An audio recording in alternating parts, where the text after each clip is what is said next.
السلام علیکم ناظرین، میں ہوں منصور علی خان۔ پروگرام میں آپ کو خوش آمدید کہیں گے۔ ناظرین، آج سے ایک ہفتے کے بعد 14 اگست منائی جائے گی۔ اس مرتبہ یہ 14 اگست بڑی اہم ہوگی اور اس کی وجہ یہ ہے کہ اس 14 اگست سے پہلے پاکستان اور بھارت کی جو جنگ ہوئی تھی اس کے اندر پاکستان فاتح کے طور پہ باہر سرخرو ہوا تھا، اور اس کے بعد اس مرتبہ یہ 14 اگست جو ہے بڑی دھوم دھام سے منائی جائے گی پورے ملک کے اندر۔ لیکن آج سے ایک ہفتے کے بعد جب یہ 14 اگست آئے گی تو پاکستان تحریک انصاف اپنی اس احتجاج کی تحریک کا دوسرا راؤنڈ شروع کرے گی، اور وہ اعلان کر چکی ہے کہ 14 اگست کو ایک دفعہ پھر احتجاج ہی کیا جائے گا۔ پاکستان تحریک انصاف اب اس احتجاج میں کیا کر سکے گی؟ کیا جو پہلے احتجاج ہوا تھا اس میں اور اس ایک ہفتے کے بعد ہونے والے احتجاج میں کیا کوئی فرق آئے گا؟ کیا اس دوران اگلے ایک ہفتے کے دوران عمران خان صاحب کے جو صاحبزادے ہیں کیا وہ پاکستان آ سکیں گے یا نہیں؟ پچھلے 24 گھنٹے میں یہ خبر آئی کہ فیلڈ مارشل عاصم منیر صاحب کو پچھلے 2 مہینے میں اپنے وہ دوسرے دورے کا آغاز کر چکے ہیں، اور دوسری دفعہ انہیں امریکہ کے اندر سینٹ کام کی ایک تقریب کے اندر جو ہے وہ مدعو کیا گیا ہے اور اس میں وہ شرکت کرنے جا رہے ہیں۔ اگر اس دورے کو دیکھا جائے اور ڈونلڈ ٹرمپ کی جانب سے پچھلے ایک ہفتے میں جو اناؤنسمنٹس آئیں، خاص طور پہ پاکستان کو لے کے ٹریڈ کے حوالے سے جو ٹیرف تھا اسے 19% کر دیا گیا، اور دوسری جانب بھارت کا جو ٹیرف تھا وہ پچھلے 24 گھنٹے میں 50% کے اوپر جا چکا ہے، یعنی پاکستان کے لیے بڑی فیوریبل نیوز جو ہیں وہ امریکہ سے آ رہی ہیں۔ تو اس کا مطلب ہے کیا یہ کہا جا سکتا ہے کہ دونوں بیٹوں کا جو ایک دورہ تھا جس دوران انہوں نے اپنا پورا ایک کیس بلڈ کیا عمران خان صاحب کی رہائی کو لے کے، پاکستان کے موجودہ جو حکمران ہیں ان کے خلاف جو بھی انہوں نے کیس بلڈ کیا وہ ان جگہوں تک نہیں پہنچ سکا یا انہیں وہ کامیابی نہیں مل سکی جس کی وہ توقع کر رہے تھے؟ ساتھ ہی ساتھ آج ایک اور بڑی ڈیولپمنٹ یہ ہوئی ہے کہ پہلی دفعہ ملک ریاض صاحب جو بحریہ ٹاؤن کے مالک ہیں ان کی پراپرٹیز کی نیلامی کا سلسلہ جو ہے وہ اب باقاعدہ طور پہ شروع ہو چکا ہے۔ انہوں نے بڑی کوشش کی کہ یہ پراپرٹیز جو ہیں وہ نیلام نہ ہوں، سپریم کورٹ کا دروازہ بھی انہوں نے کھٹکھٹایا، لیکن یہ سلسلہ آج سے اس کا آغاز ہو چکا ہے۔ تو کیا یہ کہا جا سکتا ہے کہ بحریہ ٹاؤن کے لیے آنے والے چند مہینے یا چند ہفتے جو ہیں وہ مزید مشکلات لے کر آنے والے ہیں؟ تفصیل سے ان تمام ٹاپکس کے اوپر بات کریں گے۔ 3 سینئر تجزیہ کار پرسنز اور صحافی میرے ساتھ آج اسٹوڈیو میں موجود ہیں۔ یہ پروگرام آج ہم اسلام آباد سے کر رہے ہیں تو میرے 2 مہمان آج اسلام آباد اسٹوڈیو میں ہی میرے ساتھ موجود ہیں۔ ہمیں جوائن کر رہے ہیں سینئر تجزیہ کار اینکر پرسن اطہر کاظمی صاحب۔ اطہر بھائی بہت شکریہ آپ تشریف لے کر آئے۔ ہمیں پہلی دفعہ پروگرام میں میرے ساتھ موجود ہیں سینئر تجزیہ کار حماد حسن صاحب۔ حماد صاحب بہت شکریہ، ویلکم ٹو دا شو، پہلی دفعہ آپ تشریف لے کر آئے ہیں۔ اور ہمیں جوائن کر رہے ہیں سینئر تجزیہ کار اینکر پرسن نصر اللہ ملک صاحب۔ ملک صاحب بہت بہت شکریہ آپ نے ہمارے لیے وقت نکالا۔ میں چونکہ آپ ہمیں لنک کے ذریعے جوائن کر رہے ہیں تو میرے خیال میں پہلا سوال جو ہے میں آپ سے کروں گا۔ ملک صاحب سب سے پہلے ذرا پاکستان تحریک انصاف کے حوالے سے بات کر لیں۔ ایک ہفتے کے بعد احتجاجی تحریک کا دوسرا راؤنڈ وہ شروع کرنے جا رہے ہیں، 14 اگست کا دن ہوگا۔ اس مرتبہ انپریسیڈنٹڈ کامیابی کے ساتھ جو ہے وہ پورا پاکستان یہ 14 اگست منائے گا، لیکن پاکستان تحریک انصاف جو ہے وہ اس دن احتجاج کرنے کا ارادہ رکھتی ہے۔ کیا آپ سمجھتے ہیں اس مرتبہ جو دوسرا راؤنڈ ہوگا وہ پہلے راؤنڈ سے مختلف ہوگا اور پاکستان تحریک انصاف نمبر گیم کے حوالے سے ایک بڑا کلیم کر پائے گی؟ شکریہ منصور صاحب۔ دیکھیں تحریک انصاف اب اس حد تک ان کا احتجاج کی حکمت عملی آ چکی ہے کہ اب وہ 14 اگست کے روز احتجاج کر کے یہ باور کرانا چاہتے ہیں کہ ان کے ساتھ لوگ احتجاج کے لیے نکلے ہیں۔ یعنی 14 اگست کے روز جب عام آدمی بھی سڑک کے اوپر ہوتا ہے، جشن آزادی منا رہا ہوتا ہے، اس روز ویسے جلسے جلوس بڑے ہوتے ہیں، تو یہ ان کی خواہش ہے کہ اس روز یہ بھی نکلیں اور چند تصاویر بنیں اور یہ کہیں جی کہ ہم نے بڑا بھرپور احتجاج کر لیا ہے۔ اب یہ 14 اگست کے تقریبات کو بھی احتجاج کی رنگ دے کر اپنے لیے راستہ تلاش کر رہے ہیں۔ یعنی 5 اگست کا احتجاج جس کے بارے میں کہا گیا تھا کہ یہ اپنی پیک پر ہوگا، یعنی ہماری احتجاجی تحریک اس روز اپنے پیک پر پہنچے گی، اور جس حد تک پیک پر پہنچی آپ نے وہ خود مناظر پورے پاکستان سے دیکھ لیے۔ اگرچہ پنجاب کے اندر ان کی گرفتاریاں بھی ہوئیں، کچھ اراکین اسمبلی بھی گرفتار ہوئے، لیکن اس کے ساتھ ہی جو لوگ گرفتار ہوئے آپ نے دیکھا ہوگا 2-3 اراکین اسمبلی کو گرفتاری دیتے ہوئے ویڈیو بنی، وہ میں نے بھی دیکھی آپ نے بھی دیکھی کہ 7 بندے گاڑی سے باہر نکلے، نعرے لگائے اور چپ کر کے پولیس کی گاڑی میں بیٹھ کر چلے گئے۔ اس قسم کا احتجاج اگر پی ٹی آئی کرنے کا سوچتی ہے یا اس قسم کے سیاسی فیصلے کرے گی تو میرا خیال ہے حکومت کے لیے آسانی پیدا کر رہی ہے۔ حکومت کو آہستہ آہستہ اس بات کا احساس ہونے لگا ہے کہ تحریک انصاف احتجاج قطع کلامی کی معذرت، لیکن سر وہ ظاہری بات اپنا کیس تو بلڈ کریں گے، وہ یہ کہیں گے بھائی جان ہم 14 اگست کو پاکستان کے خلاف تو خدا نہ خواستہ احتجاج نہیں کر رہے نا، ہم تو اپنے مطالبات کے لیے احتجاج کر رہے ہیں۔ تو یہ مطالبات کے لیے تو احتجاج کیا جا سکتا ہے یا نہیں؟ دیکھیں 2 چیزیں ہیں۔ تحریک انصاف آخر ان دنوں کا انتخاب ہی کیوں کرتی ہے جن دنوں میں کوئی اور واقعات ہوئے ہوتے ہیں یا پاکستان کے حوالے سے لوگ اس روز احتجاجی سیاست نہیں دیکھنا چاہتے. 5 اگست کا دن ہی لے لیں, تنقید پی ٹی آئی کے اوپر یہی ہوئی کہ اس روز جو ہے وہ یوم استحصال کشمیر تھا, کشمیریوں کے حق کو جو ہے وہ چھینا گیا, اور اس روز تحریک انصاف کو احتجاج ملکی سیاست کے حوالے سے نہیں کرنا چاہیے تھا, لیکن تحریک انصاف نے اس روز بھی احتجاج کیا. اب 14 اگست کو یہ واحد قومی یکجہتی کا دن ہوتا ہے جس روز سارے پاکستانی اپنے آزادی کا جشن مناتے ہیں, اور وہ سڑکوں پر ہوتے ہیں, جلوس نکلتے ہیں, ریلیاں ہوتی ہیں, حکومتی سطح پہ غیر سرکاری تنظیمیں, تمام لوگ جشن آزادی منا رہے ہوتے ہیں. آپ 14 اگست کے روز کو کم از کم معاف کر دیں, کسی اور دن کا انتخاب کر لیں بھائی. 15 ہولڈ آن سر, یہ آپ نے اچھا پوائنٹ یہ آپ نے دیا ہے. اطہر صاحب 14 اگست کے دن وہ کہہ رہے جی معاف کر دیں, 14 اگست والے دن تو نہ کریں, مطلب اس دن پورے پاکستان نے صرف پاکستان کے لیے باہر نکلنا ہے, پاکستان کو سیلیبریٹ کرنا ہے. 14 اگست کا دن کیوں چوز کیا گیا؟ دیکھیں اس میں تو کوئی دو رائے نہیں کہ 14 اگست والے دن سب پاکستانی پاکستان کے لیے نکلتے ہیں اور پاکستان کی بات کرتے ہیں. ہر اس میں اختلاف ضرور ہو سکتا ہے کسی چیز کے اوپر, لیکن 14 اگست آپ کو کیا پیغام دیتی ہے؟ 14 اگست ہم کیوں مناتے ہیں؟ 14 اگست ہم اس لیے مناتے ہیں کہ وہ جو گاندھی کا ہندوستان تھا اس کے اندر جو اس خطے کے مسلمان تھے ان کے رائٹس نہیں تھے, ان کے آئینی رائٹس کو کرٹیل کیا جاتا تھا. وہاں پہ خدشہ یہ تھا کہ ووٹ جناح کو پڑے گا اور جو ہے نتیجہ نکل آئے گا گاندھی کے حق میں. تو اس وجہ سے 14 اگست والے دن پھر ہم نے پاکستان حاصل کیا. تو اگر پاکستان کے اندر آ کے کوئی شخص یہ کہہ رہا ہے کہ پاکستانیوں کے رائٹس کو پروٹیکٹ ہونا چاہیے, آئین کو پروٹیکٹ ہونا چاہیے, آئینی اور جو شخصی آزادیاں ہیں ان کا تحفظ ہونا چاہیے, اگر کوئی اس حوالے سے بات کرتا ہے تو میرے خیال میں اس میں تو کوئی کبات نہیں ہے. یہ تو عین نظریہ پاکستان اور پاکستان کے احساس کے عین مطابق ہے یہ بات کرنا 14 اگست والے دن ریٹریٹ. لیکن پولرائزیشن جو ہوگی اس کی وجہ سے, مطلب جس میں یہ آ جائے کہ جناب آپ پی ٹی آئی کے, آپ کی بات نہیں کر رہا, میں ویسے کہہ رہا ہوں کہ آپ پی ٹی آئی کے نہیں, یہ ایک پولرائزیشن جو ہو جائے گی وہ اگر اسے آپ 13 کو کر لیں, 15 کو کر لیں, وہ بہتر نہیں؟ نہیں, اس میں مسئلہ یہ ہے کہ آپ 14 کو بھی کر سکتے ہیں, 16 کو بھی کر سکتے ہیں, وہ جو مرضی کریں, لیکن پولرائزیشن تو تب آئے کہ اگر خدا نہ خواستہ کوئی پاکستان کے خلاف کرتا اور یہ کہتا ہے کہ ایسے, اس پہ ضرور اعتراض ہو سکتا ہے. باقی یہ ضرور ہے کہ اگر آپ نے اس دن پاکستان کا جھنڈا اٹھانا ہے تو آپ اس کے اوپر زیادہ توجہ دیں. ضروری نہیں ہے کہ آپ اپنی جماعت. ایک جملے کی اجازت دیں اگر اپنا اطہر بھائی. بات یہ ہے کہ 76-70 سالہ تاریخ میں کسی سیاسی جماعت نے بڑی احساس محرومی رہا سیاسی جماعتوں کو, بڑا لوگوں کو گلے شکوے بھی رہے. عمران خان سب سے لوگوں کو گلے شکوے تھے, جو میاں صاحب کہا کرتے تھے مجھے کیوں نکالا. کسی نے ان دنوں کا انتخاب کیا کہ جس روز یوم آزادی منایا جائے اس روز ہم اپنے حقوق کی بات کریں, اس روز ہم آئین توڑنے کی بات کریں, اس روز ہمیں کہیں جی ہمارے ساتھ سیاسی زیادتیاں ہو رہی ہیں. یہ عمران خان صاحب کے ساتھ ہی کن معاملہ سارے جڑے ہوئے ہیں. اچھا نہیں, لیکن اس میں یہ پہلے آپ اس کا جواب دیجیے. دیکھیں یہ الیکشن کمیشن کے ساتھ یہ اس کے باہر مولانا نے کھڑے ہو کے کیا کہا تھا جب عمران خان صاحب کی حکومت تھی, اگر یہی حالات رہے تو اس برس تو ہم 14 اگست ہی نہیں منائیں گے. اور سارے ان کے ساتھ بغل میں کون کھڑا تھا؟ تو مسئلہ یہ ہے کہ یہ تو ساری قوم نے دیکھا نا. اب یہ نہیں ہے کہ 14 اگست ہے یا 15 اگست ہے, آپ پروٹیسٹ کس چیز کے اوپر کر رہے ہیں؟ کوئی یہ تو نہیں کہہ رہا نا کہ خدا نہ خواستہ پاکستان کی آزادی کے خلاف یہ پروٹیسٹ ہے. یہ کوئی ایسا پروٹیسٹ ہے پولیٹیکل رائٹس کا اور ڈیموکریٹک رائٹس کا. تو میرے خیال میں اس میں تو کوئی اعتراض نہیں ہونا چاہیے. ہاں, پر وہ پروٹیسٹ آئین اور قانون کے دائرے کے اندر ہونا چاہیے. حماد صاحب کوئی اس میں پرابلم ہے سر 14 اگست کو اگر وہ احتجاج کرتے ہیں؟ دیکھیں منصور صاحب, مسئلہ یہ ہے کہ عمران خان کی کوئی تحریک کامیاب کیوں نہیں ہو رہی ہے. ان کو رہائی نہیں مل رہی ہے, کوئی ڈیل نہیں ہو رہی ہے, حکومت جو خیبر پختونخوا میں ہے وہ ناکام ہے, سیاست ان کی ناکامی کی جانب گامزن ہے. اس میں کوئی شک نہیں کہ ان کی ایک پاپولیرٹی ہے. وہ اس لیے کہ وہ سیاست نہیں کر رہے ہیں, وہ جشن منا رہے ہیں, وہ مواقع کی تلاش میں ہوتے ہیں. یہ 14 اگست ہے, یہ کرکٹ میچ ہے, یہ لائٹس ہے, یہ ہے وہ ہے. وہ جو نوجوانوں کے اندر وہ اکثر کہتے ہیں نا کہ مجھے کھیلنا آتا ہے, تو وہ بنیادی طور پر انہی معاملات پر کھیلتے ہیں, وہ سیاسی فیلڈ میں نہیں کھیلتے. اگر وہ پولیٹیکل فیلڈ پر کھیلیں تو پھر وہ اس طرف نہیں جائیں گے کہ 14 اگست کو موٹر سائیکلوں کے سلنسر نکال کر نوجوان سڑکوں پر آ جاتے ہیں اور ایک ہنگامہ بپا ہوتا ہے, میں نے اس ہنگامے کا فائدہ اٹھانا ہے.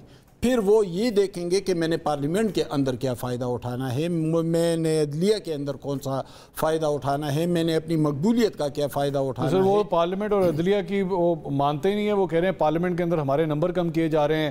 عدلیہ کے حوالے سے وہ کہتے ہیں 26ویں ترمیم کے بعد جو ہے وہ عدلیہ کسی کام کی نہیں رہی. جب ان کا نیریٹو یہی ہو کہ میں پارلیمنٹ کو نہیں مانتا، یہ جعلی پارلیمنٹ ہے، یہ فارم 47 کا پارلیمنٹ ہے، اور میں مانتا ہوں اسٹیبلشمنٹ کو، میں نے ان کے ساتھ مذاکرات کرنے ہیں کیونکہ طاقت ان کے پاس ہے. بھائی اگر طاقت ان کے پاس ہے تو آپ ایک مقبول سیاسی لیڈر ہیں، آپ سابق وزیر اعظم ہیں، آپ اپنا کردار ادا کریں، آپ کنٹریبیوٹ کریں، تمام سیاسی قوتوں کو اکٹھا کریں اور طاقت کو شفٹ کر دیں پارلیمنٹ میں. اچھا ویسے لاجکلی کیا یہ پاسبل ہے؟ وہ میں اس لیے یہ کہہ رہا ہوں، ان کا یہ ماننا ہے کہ جناب ان سے میں بیٹھ کے کیا بات چیت کروں، یہ تو خود ان کے لائے میں ہے، میں ان سے بات کس طرح کروں؟ دیکھیے اور کون سا راستہ ہے منصور صاحب، اس کے علاوہ تو کوئی راستہ ہی نہیں ہے. راستہ یہی ہے کہ وہ کہہ رہے ہیں میں عوام کی طرف جاؤں گا. نہیں، پولیٹیکل ڈائیلاگ کرے، عوام ان کے ساتھ ہے نا، سیاسی لیڈر ہیں، دوسروں کے ساتھ ٹھیک ہے ان سے کم ہے یا ان جتنے ہیں یا زیادہ ہے جو بھی ہے، لیکن وہ بھی سیاسی لیڈر ہے. آصف زرداری ہے، نواز شریف ہے، مولانا ہے، ایم ایل اے کوئی بھی ہے، ان کے ساتھ بھی لوگ ہیں. جب یہ پولیٹیکل ڈائیلاگ کو آگے بڑھائیں گے، جب یہ پارلیمنٹ کے اندر جو بھی پارلیمنٹ ہے اس کے اندر آپ اچھا ایک منٹ کے لیے میں آپ کے سامنے کیس رکھتا ہوں. ایک منٹ کے لیے سمجھیے کہ یہ دونوں جماعتیں دونوں سائڈز آمنے سامنے بیٹھ گئیں، حکومتی بھی اور پاکستان تحریک انصاف کی. آپ کیا بات کریں گے؟ تو یہ بات کریں نا جس طرح بے نظیر بھٹو اور نواز شریف نے کیا تھا. میثاق جمہوریت کس نے کیا تھا؟ وہ بھی آج کدھر ہے میثاق جمہوریت؟ وہ اگر ناکام ہو گیا تو کیا ہم چھوڑ دیں، ہم آگے کی طرف لے جائیں؟ آپ کے خیال میں جو حکومت میں جماعتیں ہیں وہ کوئی میثاق جمہوریت سائن کرنے کے لیے راضی ہوں گے؟ ناکام کیوں ہوا؟ ناکام کس طرح بنایا گیا؟ 2011 میں اگر پی ٹی آئی لانچ نہ ہوتی، یہ میدان میں نہ اترتی، ہائیبریڈ رجیم نہ آتا، کانسٹیٹیوشن کے ساتھ یہ سب کچھ نہ ہوتا، تو آج میثاق جمہوریت کوئی نہ کوئی پھل تو ہماری جھولی میں پھینک دیتی. لیکن اس لیے نہیں ہوا کہ ایک اور کھیل کھیلا گیا، ان کو اتارا گیا میدان میں، اور وہ جو میثاق جمہوریت تھا، وہ جو پولیٹیکل ڈائیلاگ آگے بڑھ رہا تھا، وہ جو کانسٹیٹیوشن کی سپرمیسی ہو رہی تھی، وہ سب کچھ پیچھے چلا گیا. اب عمران خان کو اس سے سیکھنا چاہیے، آ کر پولیٹیکل ڈائیلاگ کو آگے بڑھائے. ملک صاحب آپ کے خیال میں یہ حماد بھائی جو بات کر رہے ہیں ایک میثاق جمہوریت سٹائل جو ہے اس کے مطابق معاہدہ کیا جائے، آپ کے خیال میں موجودہ حکومت میں نون لیگ اور پیپلز پارٹی کبھی اس قسم کے میثاق جمہوریت کو سائن کرنے کے لیے راضی ہوں گی؟ کیا وہ اس بات پہ راضی ہوں گی کہ ہاں جی ٹھیک ہے ہم سارے مل کے اسٹیبلشمنٹ کا رول جو ہے وہ کم کر دیتے ہیں، ان کا اثر و رسوخ کم کر دیتے ہیں؟ آپ کے خیال میں نون لیگ اور پیپلز پارٹی کبھی راضی ہوگی اس بات پہ؟ میرے خیال میں اگر عمران خان اور پاکستان تحریک انصاف سیاسی میدان میں اتر آئیں اور سیاسی فیصلے کریں تو سیاسی جماعتیں راضی ہو جائیں گی. اور اس ملک کی اسٹیبلشمنٹ بھی راضی ہوگی کہ اگر سیاستدان مل بیٹھ کے اپنے معاملات یا اپنی جو اس وقت نفرتیں ہیں ان کو ختم کریں تو اس میں پاکستان کا فائدہ ہوگا. آپ نے میثاق جمہوریت کی بات کی، اس میں ٹھیک ہے 2-4 واقعات ایسے ہوئے جو نہیں ہونے چاہیے تھے، لیکن مجموعی طور پہ پاکستان کی سیاست کو فائدہ پہنچا. سر میرا دو سیاسی جماعتیں ملک صاحب سمپل ایک پوائنٹ ہے کہ ابھی تھوڑی دیر پہلے حماد صاحب جو ایگزامپل دے رہے تھے کہ جب 2 ملے، غور سے سنیے گا، جب 2 ملے تو تیسرا آ گیا. مجھے گارنٹی دے سکتے ہیں جب 3 ملیں گے تو چوتھا نہیں آئے گا؟ میرے خیال میں یہ 3 مل کے اگر سیاست کریں گے تو چوتھا نہیں آئے گا. اس کی وجہ یہ ہے کہ دیکھیں دونوں نے مل کے سیاست ہی کی تھی نا سر، وہ جو 2 تھے انہوں نے بھی تو مل کے سیاست ہی کی تھی. نہیں، وہ دونوں بھی یہ چاہتے تھے کہ میں ایک کو پیچھے کر دے مجھے لے کر آئے، اور پھر درمیان میں عمران خان صاحب بھی آگے نہیں، ان دونوں کو نکالے مجھے لے کر آئے. اسٹیبلشمنٹ کو جس طریقے سے ہم نے خود پکڑ کے سیاست کے اندر انوالو کیا ہے، کافی حد تک ہم اسٹیبلشمنٹ کو سیاست سے پیچھے کر سکتے ہیں، لیکن اس کے لیے سیاسی جماعتوں کو میچورٹی کا ثبوت دینا ہوگا. ہوتا ہی آیا آج تک کہ سیاسی جماعتیں اس چکر میں رہی ہیں کہ اسٹیبلشمنٹ ہمارے ساتھ مل جائے، عدلیہ ہمارے ساتھ مل جائے، میڈیا ہمارے ساتھ مل جائے، اور باقی سیاسی جماعتوں کو جو ہے ناک آؤٹ کر دیا جائے. اب دیکھیں عمران خان کے پاس یہ راستے موجود تھے اور شاید اب بھی موجود ہیں. انہوں نے کبھی سیاسی جماعتوں سے بات کرنا مناسب نہیں سمجھا، نہ اس نفرت کو کم کرنا سمجھا. ابھی ٹھیک ہے اطہر صاحب کہہ رہے تھے 14 اگست ہے، یوم آزادی ہے، اگر نفرت نہ ہو تو آپس میں مل بیٹھنا چاہیے. اس بار کا 14 اگست بڑا امپارٹنٹ ہے پاکستان کے لیے. ہم ہندوستان کے غرور کو خاک میں ملا کے اس بار 14 اگست میں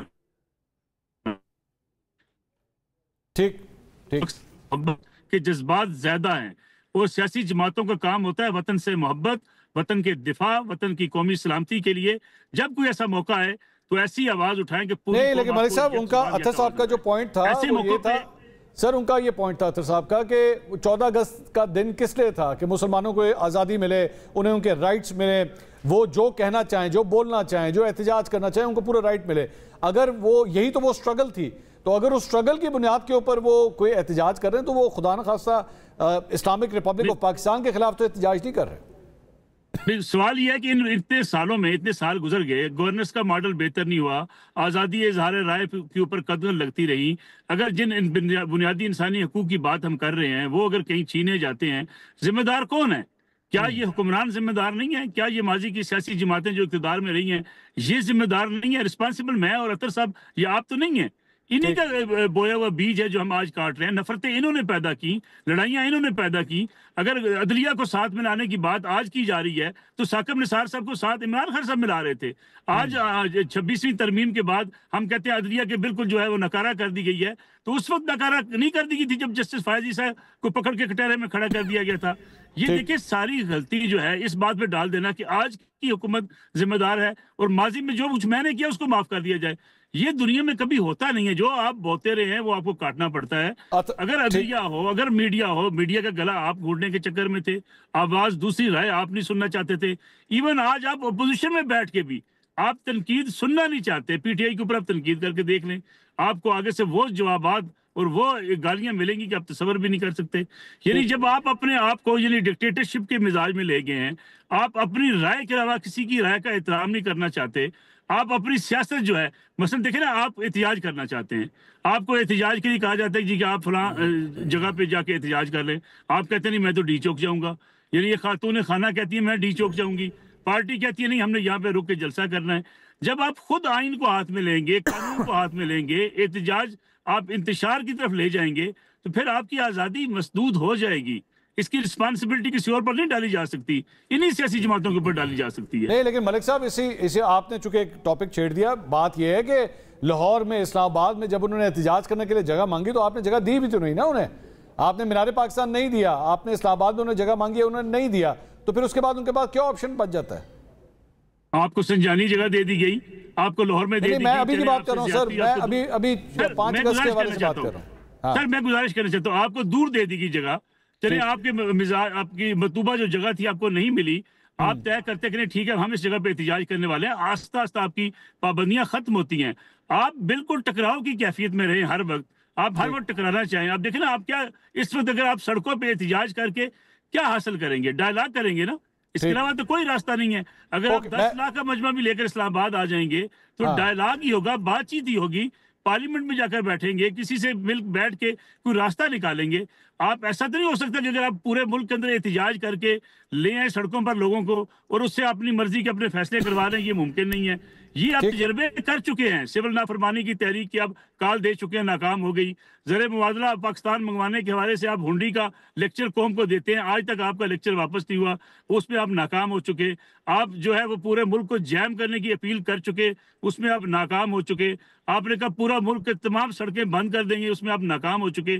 اب راستہ کیا بچا ہے سوائے ڈائلاگ کے آپ کے پاس؟ اطہر صاحب میچورٹی، اصل بات یہ ہے میرے خیال ملک صاحب کی پوری گفتگو کا لبے لباب یہ ہے کہ خان صاحب کو میچورٹی دکھانے کی ضرورت ہے. ان پولیٹیکل پارٹی سے ڈائلاگ کریں تاکہ معاملات کوئی مساق جمہوریت جس طرح حماد صاحب کہہ رہے تھے. اس میں 2-3 چیزیں. ایک تو میں ذرا مساق جمہوریت ہوا پیپلز پارٹی کے اور نون لیگ کے بیچ میں دیگر جماعتیں بھی موجود تھیں اور میں خود بھی اس وقت برطانیہ میں ہی تھا. اب اس مساق جمہوریت کے بعد پھر جنرل کیانی صاحب سے کس نے رابطے کیے، کس نے بات کی، دبئی میں کس کس کی ملاقاتیں ہوتی رہیں اس وقت کی اسٹیبلشمنٹ کے ساتھ، اور مساق جمہوریت کے بعد سڑکوں پہ گھسیٹنا ہے، پیٹ پھاڑنا ہے، مودی کا جو یار ہے وہ سب کچھ ہم نے دیکھا. تو یہ تو تیسری پارٹی تو بعد میں آئی نا، اس سے پہلے ہی بہت ساری چیزیں کھل کے سامنے آ چکی تھیں. اور ایک اور جو مساق جمہوریت جیسی بات ہے، ان پرنسپل میں اس کے خلاف ہوں، مساق جمہوریت کے خلاف پرنسپل میں خلاف. اچھا ٹھیک ہے. یہ تو دیکھیں بنیادی طور پہ آپ توہین کر رہے ہیں ہمارے کانسٹیٹیوشن کی. کیا یہ بچے ان کو نہیں پتا؟ انہی کے بزرگوں نے تو ہمیں کانسٹیٹیوشن دیا تھا. مفتی محمود صاحب وہاں پہ بیٹھے تھے، بھٹو صاحب وہاں پہ بیٹھے تھے، تمام ہمارے اکابرین وہاں پہ بیٹھے تھے. انہوں نے 50 برس قبل آپ کو کانسٹیٹیوشن دے دیا ٹھیک، جو ایک بائنڈنگ ہے کانسٹیٹیوشن. یہ اس کو نہیں مانتے تو یہ کسی مساق کو مانیں گے؟ ٹھیک ہے. ان سے یہ امید رکھنا کہ یہ مساق کے اوپر عمل درآمد کریں گے، کوئی بھی جماعت ہو. میں کسی ایک جماعت کی بات، آپ کا اعتراض اس بات پہ کہ جو انہوں نے کیا تھا وہ فیل ہو گیا؟ نہیں، وہ باؤنڈ ٹو فیل جی، وہ تو ہونا ہی فیل ہے. تو یعنی پھر کانسیکوئنٹلی آپ کا مطلب ہے کہ اگر دوبارہ بھی کیا تو وہ بھی فیل ہوگا. اس کو اس لیے کہ آپ کے ذاتی مفادات بیچ میں آئیں گے. آپ کے پاس ایک آئینی ڈاکومنٹ ہے، ایک معاہدہ ہے، اس کے مطابق آپ نے ریاست چلانی ہے کیونکہ اس کے پیچھے لا کی طاقت ہے. مثال اس وقت اگر خان صاحب نہیں کر رہے تو درست کر رہے ہیں جی. اگر وہ مساق نہیں کر رہے تو درست کر رہے ہیں. دیکھیں نا، مساق تو میرے خیال میں ہمارے پاس موجود ہے نا، آئین پاکستان. ہم تو یہ کہہ رہے ہیں کہ جیسے پاکستان جی جی اطہر صاحب، میثاق جمہوریت کوئی آئین کی کتاب نہیں ہے. میثاق جمہوریت یہ تھا کہ ہم ایک دوسرے کو غیر آئینی طریقے سے نہیں گرائیں گے، نفرت نہیں پھیلائیں گے، ایک دوسرے کے ملک صاحب ہاں وہ یہ کہہ رہے ہیں کہ یہ سارا کچھ تو آئین میں لکھا ہے بھائی، اس کے لیے ایک اور ڈاکومنٹ کی کیا ضرورت ہے؟ مثال کے طور پہ جب ایک آپ کے پاس بائنڈنگ ایک ڈاکومنٹ ہے جس کے پیچھے جوڈیشری کی طاقت ہے، جس کے پیچھے پارلیمنٹ کی طاقت ہے. پارلیمنٹ کو چلانے کے لیے پارلیمنٹ کے قواعد و ضوابط موجود ہیں.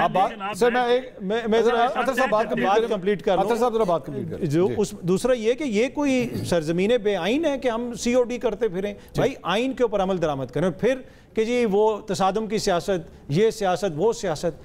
الیکشن کون جیتا، حکومت میں کون بیٹھا ہوا ہے، کہ آپ حلقے کھول کے دیکھ لیں، صرف آپ لاہور کے حلقے کھول کے دیکھ لیں کہ کیا حالات تھے. تو ان لوگوں سے آپ وہ کہہ رہے ہیں کہ جناب ان کے ساتھ بیٹھو، ان سے بات کرو. انہوں نے 2 سال کے دوران کیا کیا؟ ٹھیک ہے، انہوں نے کوئی ایک ایسا جیسچر دیا کہ جس جیسچر سے نظر آتا ہو کہ یہ کوئی مفاہمت چاہتے ہیں؟ دیکھیں نا، اقتدار میں تو اس وقت پیپلز پارٹی اور نون لیگ والے ہیں. کیا یہ عمران خان صاحب کی فیملی کو ایکسیس دیتے ہیں؟ کیا انہوں نے کوئی ان کے لیے حالات بہتر کیے، ان کی جماعت کے لیے حالات بہتر کیے؟ ادھر بندہ اس کو مقدمہ ختم نہیں ہوتا، ساتھ نائل کر کے ضمنی انتخاب کا اعلان کر دیتے ہیں. شیخ وقاص اکرم کے علاوہ ان کو کوئی نظر نہیں آیا. میاں صاحب کتنے عرصے پارلیمنٹ نہیں آئے. جس وقت وہ وزیر اعظم تھے 50 دن کے قریب تو تقریباً وہ برطانیہ میں تھے، ان کا علاج ہوتا رہا. 287 اجلاس ہوئے تھے، سیشن ہوئے تھے، سوری دن، اس میں سے 30-35 دن انہوں نے شرکت کی. حماد صاحب کیس ان کا یہ ہے کہ بھائی ماضی ان لوگوں کا اتنا خراب ہے، یہ جو چارٹر آف ڈیموکریسی کر چکے ہیں اس کا کیا حال ہوا اس کاغذ کا، اور اب بھی اگر یہ کریں گے اس کا نتیجہ وہی ہوگا جو پہلے والے کا ہوا تھا. دیکھیں جو بات اطہر کاظمی صاحب کر رہے ہیں وہ بالکل ٹھیک ہے، اس سے اتفاق ہے مجھے، لیکن ان جزیات میں ہم جائیں تو پھر ہم آگے کیا بڑھیں. یہ جو کچھ آج ہو رہا ہے عمران خان یا ان کی جماعت کے ساتھ، کیا یہ اس سے زیادہ کل نواز شریف کے ساتھ نہیں ہو رہا تھا؟ اس سے پہلے بے نظیر بھٹو کے ساتھ نہیں ہو رہا تھا؟ بھٹو کے ساتھ نہیں ہو رہا تھا؟ اس ملک میں یہ چیزیں ہوتی رہیں گی، ہم جزیات کو نہیں چھیڑتے. انہوں نے کہا کہ میثاق جمہوریت، دیکھیں وہ ملک صاحب نے بڑی اچھی بات کی کہ میثاق جمہوریت کوئی آئینی دستاویز نہیں. پوری دنیا میں یہ روایت، یہ تاریخ موجود ہے کہ اس طرح سیاسی ڈائیلاگ ہوتا ہے، کوئی دستاویزی شکل میں کوئی چیزیں.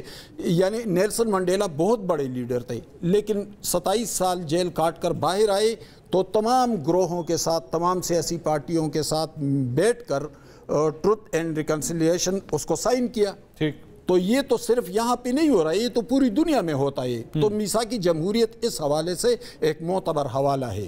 اب اس میثاق جمہوریت کو لے کر عمران خان آگے کیوں نہیں بڑھ رہے ہیں؟ ان کی پاپولیرٹی ہے، اس ملک کا المیہ دیکھیں، جو سب سے زیادہ پاپولر ہے وہ جیل میں پڑا ہے، جو پاپولر نہیں ہے وہ اقتدار میں بیٹھا ہے، جو پاپولر ہے وہ الیکشن ہار گیا، جو پاپولر نہیں تھا وہ الیکشن جیت گیا. اس ملک میں کون سی چیز ٹھیک ہے؟ اس ملک کے جو پاکٹس خزانوں سے بھرے ہوئے ہیں اللہ تعالیٰ نے اس کو دیے، وہاں پہ دہشت گردی ہو رہی ہے. تو ان تمام معاملات کو، یعنی ہم یہ نہیں کہ فلاں شیخ وقاص اکرم کے ساتھ یہ ہوا، اس کون سی چیز ٹھیک ہے؟ تمام حل یہی بات میں کر رہا ہوں، حل یہی ہے کہ تمام سیاسی قوتیں، تمام سیاسی پارٹیاں، تمام سیاسی لیڈرشپ آئے، اکٹھے بیٹھے، ایک دستاویز مرتب کرے، اس کے مطابق آگے چلے، اور یہ معاملہ چھوڑ دیں کہ ہاں بھائی میرے ساتھ ریگنگ ہوئی. ریگنگ 2018 میں نواز شریف کے ساتھ ہوئی تھی، 2024 میں عمران خان کے ساتھ. اس کی گارنٹی کون دے گا؟ گارنٹر تو ہونا چاہیے نا، خود گارنٹر بنے، سیاسی لیڈر خود گارنٹر بنے. آپ کے خیال میں اچھا آپ چلے میں آپ 1 منٹ کے لیے زیوم کریں، لیں جی چارٹر آف ڈیموکریسی سائن ہو گیا، مان لیا، پاکستان تحریک انصاف بھی بیٹھ گئی، نون لیگ بھی بیٹھ گئی، پیپلز پارٹی بھی بیٹھ گئی. چارٹر آف ڈیموکریسی سائن ہونے کے بعد کیا یہ آپ کے خیال میں شہباز شریف صاحب، نون لیگ کی حکومت جو ہے وہ کہیں گے اچھا جی ہماری حکومت ختم کراؤ جی نئے الیکشن؟ تو تب سائن کریں گے نا جب سب اس پر ایگری کریں گے. وہ آئیں گے، ہم لوگ، آپ، یہ اطہر، میں، ہم سب میڈیا میں بات کریں گے، تمام لوگوں کے پاس خبر پہنچ جائے گی کہ ان معاملات پر ہم ایبرپٹلی یہ توقع نہیں کر سکتے کہ سب کچھ فوری طور پر ٹھیک ہو جائے گا. وہ ٹائم لگے گا، وقت لگے گا، یہ لوگ اس پر ایگری کر جائیں کہ یہ، اور ایگری کون سے پہ کرنا ہے؟ 1 پوائنٹ ایجنڈا رکھ لے، کانسٹیٹیوشن کی سپرمیسی، ٹھیک، اور اس کے لیے کوئی حدود و قیود بنا لے کہ یہ سیاسی جماعتوں پر لازم ہوگا جو اس کے سیگریٹری ہے، اس سے آگے نہ بڑھے. یہ تمام لوگوں کے پاس یہ خبر پہنچنی چاہیے میڈیا کے ذریعے، وہ لوگ بھی اس کو سائن کریں. جب اس پر اتفاق ہوگا، جو اس سے نکلے گا، پھر ہم اس پہ بات کریں گے کہ آپ کچھ کہنا چاہ رہے ہیں؟ نہیں، میرا نہیں خیال کہ اس سے کوئی فرق پڑے گا ٹو بی آنیسٹ. ٹھیک ہے، جو بات کر رہے ہیں ان پرنسپل حماد صاحب درست بات کر رہے ہیں. دیکھیں بہت ساری جگہوں پہ جہاں پہ اس طرح کے معاہدے ہوتے ہیں وہاں پہ ریاست ارتقائی عمل سے گزر رہی ہے. بیسکلی ایک آپٹمسٹک آدمی ہے. ٹھیک نہیں، حماد صاحب ایک آپٹمسٹک آدمی ہے. یہ لوگوں پہ ٹرسٹ کر لیتے ہیں. جی ہاں یار اگر انہوں نے سائن کیا ہے تو یہ مان جائیں گے. اب یہ کس معزز لیڈر نے کہا تھا کہ بھائی یہ کوئی آسمانی ضعیفہ تو نہیں ہوتا نا اگر آپ نے کوئی وعدہ کر لی چارٹر آف ڈیموکریسی کے حوالے سے، دیگر چیزوں کے حوالے سے. اور اسی طرح عمران خان صاحب سے بڑا یو ٹرن لینے والا تھا. وہی نا، مطلب کہ یہاں پہ آپ یہ توقع کرتے ہیں کہ جو لوگ سارے یو ٹرن لے رہے ہیں یہاں بھی یو ٹرن لے لے. نہیں، پر مسئلہ یہ ہے نا کہ دیکھیں نا، جو لوگ اقتدار میں ہوں اس وقت آپ کو آرمی چیف قوم کا باپ لگے، چاہے وہ پی ٹی آئی والے ہوں، ٹھیک ہے، اور بلاول صاحب کو اور ان کو ہائیبریڈ نظام نظر آ رہا ہو اور پھر رول ریورس ہو تو اچانک چیزیں تبدیل ہو جائیں، تو ان سے یہ امید رکھنا ان سب سے کہ جناب یہ کوئی ایسا معاہدہ کریں گے اور اس کے اوپر عمل درآمد کریں گے تمام سیاسی جماعتیں، مجھے وہ ہوتا ہوا نظر نہیں آ رہا. دوسرا، اس طرح کے معاہدے ان ریاستوں میں ہوتے ہیں جو ارتقائی عمل سے گزر رہی ہوں. ہم نے 78 برس اس لیے ضائع نہیں کیے کہ 2025 میں بیٹھ کے ہم کہیں کہ ہم ایک نیا عمرانی معاہدہ ہمیں بنانے کی ضرورت ہے. آئین کے اوپر اس لیے ہم نے اتنی محنت کی تھی. آپ کی ٹوٹل جو اس میں اس وقت بقا ہے وہ آئین کی طرف واپس جانے میں ہے. باقی جو ٹروتھ اینڈ ریکنسلیشن کی انہوں نے بات کی وہ ایک الگ چیز ہے، اس پہ آئیں، ہر کوئی اپنے جرائم مانے. عمران خان صاحب یہ آئیں بتائیں کہ جناب جب ہم آ رہے تھے اقتدار میں تو ایسے ایسے اسٹیبلشمنٹ نے ہماری مدد کی. میاں صاحب بھی مانے، اسٹیبلشمن بھی اپنا کردار بتائے، عدلیہ بھی اپنا کردار بتائے، سب اور سب کی سیاست ہو جائے ان کے سامنے جھوٹ پکڑنے والی مشین بھی رکھ لیں. نہیں، اور یہ مجھے یہ لگ رہا ہے کہ آپ لوگ بڑی انریلسٹک بات کر رہے ہیں. کون یہ کرتا سر؟ یہ پاور گیم چل رہی ہے. کون اپنا عمران خان صاحب، عمران خان صاحب کا سب سے بڑا جو ایک نقطہ ہے نا جو وہ اپنے فالوور کو جا کے سیل کرتے ہیں وہ یہ ہے کہ دیکھو میں ان چوروں ڈاکوؤں کے ساتھ نہیں بیٹھا. یہی بات کرتے ہیں نا، بار بار وہ یہی کہتے ہیں. آپ ان سے اس چیز کی امید کر رہے ہیں کہ وہ اپنا سب سے سیلیبل کموڈٹی جو ہے وہ چھوڑ دیں اور وہ کہیں ہاں جی ٹھیک ہے میں آج کے بعد ان لوگوں کے ساتھ بیٹھیں. دیکھیں جب اس نے تمام لوگوں کو چور ڈاکو کہا اپنے علاوہ تو اس کا سب سے زیادہ نقصان بھی عمران خان کو ہوا. انہوں نے ایک بھی سیاسی کارکن پیدا نہیں کیا. آپ سیاسی کارکنوں کی تعریف، یہ تو آپ کی رائے میں نا، یہ آپ کی رائے میں نا. آپ ایک جگہ وہ کہہ رہے ہیں سب سے مقبول بھی ہیں تو سب سے مقبول ہیں تو اس نے اپنے سیاسی کارکن پیدا کیے تو سیاسی کارکن نہیں بنے نا. سیاسی کارکن میں اور عام ایک اچھے سیاسی کارکن نہیں بنے. ایک اچھے سیاسی کارکن میں دیکھیں آپ جیالے اسی طرح تھے، ہم بھی ایسے ہی تھے جب آئے تھے ویرانے میں، لیکن پھر 77 کے بعد وہ سیاسی کارکن بنے. خان عبد الغفار خان کی تحریک آپ دیکھ لیں، خدائی خدمتگار تحریک، وہ سیاسی کارکن 30 سال جیلیں کاٹ گئے، جلاوطنیاں کاٹ گئے، افغانستان کے اندر چلے گئے تھے، خاندانوں میں دشمنیاں تک ہوئی، لیکن وہ سیاسی کارکن بنے. اگر عمران خان کی مقبولیت کو آپ 70% کم کر لیں، 30% پہ بھی لے آئے، لیکن اس کے پاس یہ 30% جنون سیاسی کارکن ہو، پھر آپ دیکھ لیں کہ وہ تحریک کس طرح چلاتے ہیں. دیکھیں ایک بریک چلے لیں آپ. ناظرین گفتگو بڑے مزے کی چل رہی ہے لیکن مجھے ایک بریک لینی ہے. بریک کے بعد جہاں پہ نئے معاہدوں کی بات ہو رہی ہے وہیں پہ ایک نئی ڈیولپمنٹ یہ بھی ہے کہ ملک ریاض صاحب کی پراپرٹیز کی نیلامی کا سلسلہ جو ہے شروع ہو گیا. اور یہ بھی میں آپ کو کہوں کہ یہ ایک ایسا وقت تھا کہ کبھی کوئی سوچ نہیں سکتا تھا کہ ملک ریاض صاحب کے حوالے سے بھی جو ہے وہ ریاست کوئی اس قسم کا ایکشن لے گی، لیکن آج سے اس کا بھی آغاز ہو گیا ہے. اس پہ بھی بات کرتے ہیں بریک کے بعد. ہمارے ساتھ رہیے.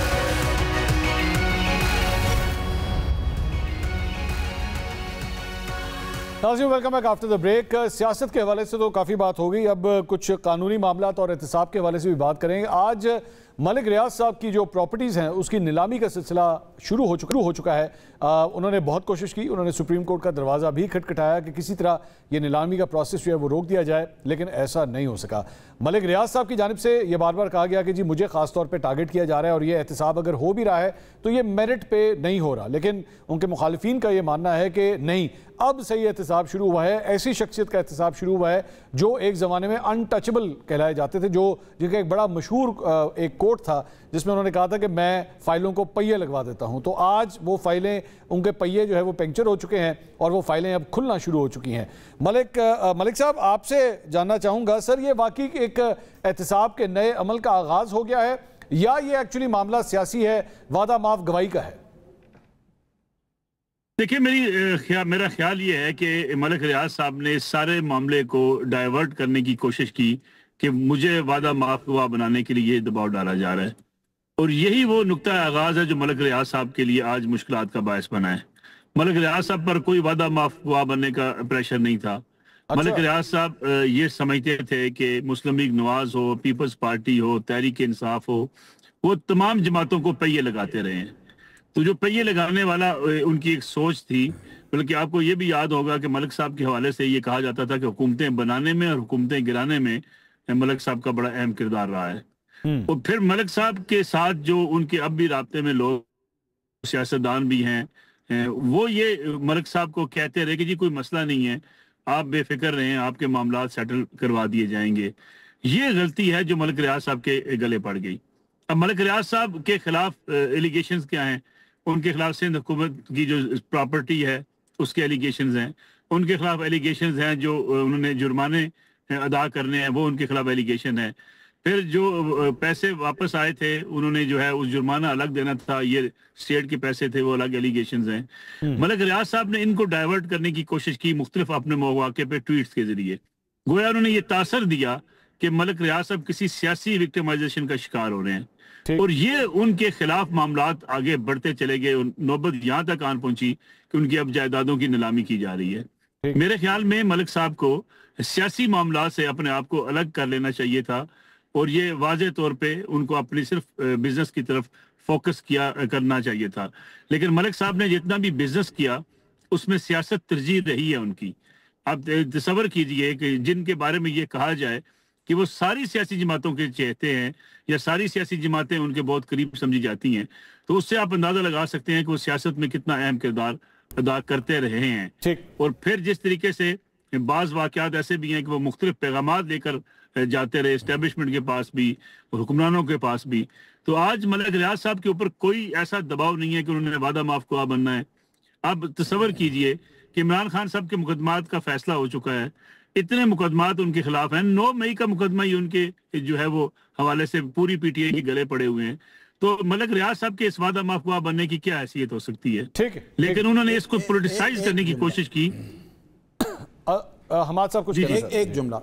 ملک صاحب کہتے ہیں کہ اس سیاسی عمل کے قریب ہو گئے یا سیاستدانوں کے قریب ہوئے. بھئی کس نے قریب کیا تھا؟ نواز شریف پرائم منسٹر سے تھے تو ان سے استعفیٰ لینے کے لیے ملک صاحب کو کس نے بھیجا تھا؟ میں نے, آپ نے تو نہیں بھیجا تھا. کس نے بھیجا تھا؟ زرداری صاحب پریزیڈنٹ تھے پچھلی بار, کس نے زرداری صاحب کے پاس بھیجا تھا پیغام دے کر؟ نواز شریف نے اپنے انٹرویو میں کہا کہ ملک ریاض میرے پاس, اور پھر کہا کہ ملک ریاض سے ان کے اہلیہ نے کہا کہ آپ جائیں گے لیکن وہ آپ کی بات مانیں گے نہیں. یہ تو مشہور بات ہے. تو وہ کس نے بھیجا تھا؟ اس کو سیاست میں انوالو کس نے کیا؟ ہمارے صاحب اتنے بڑے بڑے بزنس مین, اتنے سر بڑے بڑے بزنس مینوں کے ویسے سیاسی کانٹیکٹس ہوتے ہیں سر. جی نہیں, اسٹیبلشمنٹ کے لوگوں کے ساتھ بھی ان کے رابطے تھے, یہ بات درست ہے. ماضی میں بہت سے لوگ ان کے بہت سے قریب رہے ہیں, سول افسران بھی ان کے بہت قریب رہے ہیں. یہ معاملات میں ملک صحافی اور اینکر بھی ڈالتے ہیں سر بیچ میں. ہاں, اینکر بھی بڑے موجود رہے ان کے, اور آج کل 2-3 بڑی ان کے فیور میں بھی جو ہے وہ بہت کچھ لکھ بھی رہے ہیں اور بول بھی رہے ہیں. بالکل درست کہا آپ نے. اور بہت سے اینکرز یہ امید دلا کے بیٹھے ہوئے تھے کہ آپ کے خلاف کچھ نہیں ہوگا. اطہر صاحب, یہ احتساب کا ایک نیا عمل شروع ہو رہا ہے سر. اچھا, پہلی تو بات یہ ہے کہ آپ نے کہا بہت سارے اس میں صحافی اور اینکر بھی شامل ہیں, تو مجھے میرے تو نہ بیریئر ٹاؤن میں ایک مرلہ زمین ہے, نہ میرے ملک صاحب سے کبھی ملاقات ہوئی. اچھا, نہیں جو کر رہے ہیں ان کی بھی نہیں ہے. اچھا, ان کو ایسا نہیں ہے کہ ان کی زمین ہے, ایسا نہیں ہے, اس کے بغیر سپورٹ کر رہے ہیں. نہیں, میرے پاس ایون کہ میرے پاس ملک ریاض صاحب کا ٹیلی فون نمبر بھی نہیں ہے کہ کوئی چیز میں کوئی سٹوری. اب وہ اتنا سپورٹ کر رہے ہیں کہ ان کی آنکھیں بند کر کے قلم خود بخود ان کے فیور میں لکھنا شروع کر دیں. میں جو اوور آل سیناریو ہے نا, میں پاکستان کے اندر جس طرح حالات چینج ہوتے ہیں, میرا ایشو وہ ہے. یہ وہی ملک ریاض صاحب ہے نا جن کے بارے میں میڈیا ایک خبر نہیں دیتا تھا. ادھر بیریئر ٹاؤن میں ایک دفعہ کوئی فنکشن ہو رہا تھا, چھت کوئی گر گئی تھی, کوئی چینل خبر نہیں چلا رہا تھا. آج میڈیا بھی سارا کہہ رہا ہے صبح سے شام تک ملک ریاض کا یہ ہو گیا وہ, کیونکہ آج ملک ریاض سب کو کمزور نظر آ رہے ہیں. تو میرا ایشو یہ ہے کہ پاکستان میں روایت یہ ہے کہ جب کوئی گر رہا ہو تو لوگوں کو سارے اصول یاد آ جاتے ہیں, ضابطے یاد آ جاتے ہیں, آئین یاد آ جاتا ہے, قانون یاد آ جاتا ہے. جب ملک ریاض صاحب یہاں پہ تھے تو اس وقت تو کسی کو کوئی چیز ایسی یاد نہیں آ رہی تھی. دوسری بات یہ ہے کہ ملک ریاض صاحب جو بھی تھے, مجھے نہیں پتا ان کی کیا ڈیلنگز تھیں, اس لیے کہ جو بھی ڈیلنگز تھیں وہ اس نظام کے اندر تھیں. جو فائلوں کو پہیے لگتے تھے وہ افسروں کے ٹیبلز کے اندر جاتی تھیں, ہمارے پاس تو نہیں آتی تھی نا. پر ملک ریاض نے یہاں پہ ایک پروفیٹیبل بزنس امپائر کھڑی کی جس میں لاکھوں پاکستانیوں نے انویسٹ کیا, ایک نیا ماڈل دیا, لوگوں کو سکھایا کہ ہاؤسنگ سوسائٹیز کیسی ہوتی ہیں. تو اس شخص کے کچھ چیزیں تو ہو سکتا ہے کہ جس پہ اعتراض ہو, اس پہ کوئی قانونی عمل ہونا چاہیے, لیکن موجودہ جس طریقے سے چیزیں ہو رہی ہیں, ٹو بی آنیسٹ مجھے یہ لگتا ہے کہ اس میں سیاسی انتقام زیادہ نظر آ رہا ہے, اور اس کے اندر وہ آپ کو ایک طرح سے لگتا ہے کہ شاید ان کو پنش کرنا مقصود ہے کہ انصاف کا تقاضا شاید اتنا نہ ہو جتنا ان کے ساتھ کیا جا رہا ہے. باقی کسی نے بھی آئین اور قانون کو توڑا ہے تو ضرور اس کے آپ کے خلاف کارروائی کریں, لیکن انفارچونیٹلی یہاں پہ جب شخص چلا جاتا ہے یا کمزور ہوتا ہے تب ہی آپ کو اس کے برائیاں نظر آتی ہیں, چاہے وہ کسی بھی عہدے پہ ہو, اور ملک صاحب بھی اسی دور سے گزر رہے ہیں. وہ آپ کا اعتراض یہ ہے کہ چونکہ وہ کمزور ہو رہے ہیں اس لیے ان کے اگینسٹ یہ آپ دیکھ لیں نا, پہلے ہو جانا چاہیے. مطلب آج سے پہلے کتنے میڈیا ٹاک شوز ہوتے تھے جب ملک ریاض صاحب کا توتی بولتا تھا, یہاں پہ کروڑوں روپے کے ہر ٹی وی چینل کے اوپر اشتہار چلتے تھے, کتنے پروگرامز میں بیٹھ کے اس طرح ڈسکشن ہوتی تھی ملک ریاض. اب اگر آغاز ہو گیا ہے جی جی تو آپ کے خیال میں یہ ایک اچھا آغاز نہیں ہے کہ کم سے کم سٹارٹ تو ہو؟ آغاز اگر یہ آرگینک ہو اور اگر آغاز ایسا ہو کہ جو آئین اور قانون کے مطابق ہے تو بالکل ٹھیک ہے, پر جب یہ ڈسکشن ہو رہی ہے تو اس میں یہ بھی ڈسکشن ہونی چاہیے کس طرح فیصلہ ہوگا کہ آئین اور قانون کے مطابق ہے یا نہیں ہے. مطلب جس طریقے سے دیکھیں تیزی سے کیسز چل رہے ہیں, کبھی چھاپے پڑ رہے ہیں, ان کے لوگوں کو پکڑا جا رہا ہے. میں یہ قطعاً یہ نہیں کہہ رہا کہ ان کے خلاف جو چیز ہو رہی ہے وہ آئین اور قانون کے منافی ہے, لیکن کیا اس ملک میں ہم نے نہیں دیکھا, ڈاکٹر عاصم کو آپ بھول گئے, ڈاکٹر عاصم جو زرداری صاحب کے رائٹ ہینڈ مین تھے, وزیر پیٹرولیم تھے, 462 ارب روپے کی کرپشن کا الزام ان پہ لگا تھا. 462. آج کدھر ہیں وہ؟ 29 فیک اکاؤنٹس والی جے آئی ٹی جو ثاقب نثار صاحب کے ایپکس کورٹ میں بھی پیش کی گئی تھی, اس میں فریال تالپور کا نام تھا, اور جو بیریا ٹاؤن کی کچھ پراپرٹیز تھیں وہ کس کے ملکیت تھیں اس جے آئی ٹی میں ذکر ہے. آج وہ کدھر ہیں؟ وہ جو سارا جو بیریا ٹاؤن کراچی گیا تھا وہ کوئی منصور صاحب یا حماد صاحب یا ملک صاحب کی مرضی سے تو نہیں گیا تھا, اس میں کون سے سیاسی لوگ شامل تھے؟ آج کوئی اس پہ بحث کر رہے. تو میرا کہنے کا مقصد یہ ہے کہ یہاں پہ جو طاقت میں ہوتا ہے اس پہ کوئی بات نہیں کرتے. جب ملک صاحب بھی طاقت میں تھے سب ان کو سلام کرتے تھے, آج ملک صاحب کے اوپر برا وقت آیا ہوا ہے تو ہر کوئی چیمپئن بن رہا ہے ڈیموکریسی کا بھی, آئین کا بھی اور قانون کا بھی, اور ملک صاحب کو لتاڑ رہے ہیں. باقی آئین اور قانون کے مطابق یہ بیسیکلی چونکہ وہ کہہ رہے ہیں نا ہاتھی گر رہا تھا تو سب نے اپنا حصہ ڈال دیا, یہ بیسیکلی وہ والا احتساب ہو رہا ہے ان کے. بالکل ٹھیک بات کی ہے سر نے, بالکل مجھے 100% اتفاق ہے. بھئی یہ کون سا احتساب ہو رہا ہے؟ احتساب اسی پنجاب میں عثمان بزدار بیٹھے ہوئے ہیں, کس نے اس کا احتساب کیا؟ وہ فرا گوگی تھی, اربوں کی کہانی ہمیں سنائی گئی, کدھر ہے فرا گوگی اور کدھر ہے اس کا احتساب؟ اس کے شور احسن گجر ٹیکے ایک بیوروکریٹ تھے, کہتے رہے کہ 4 ارب ان کی بیٹیوں کی شادی پر سلامیاں دی گئی.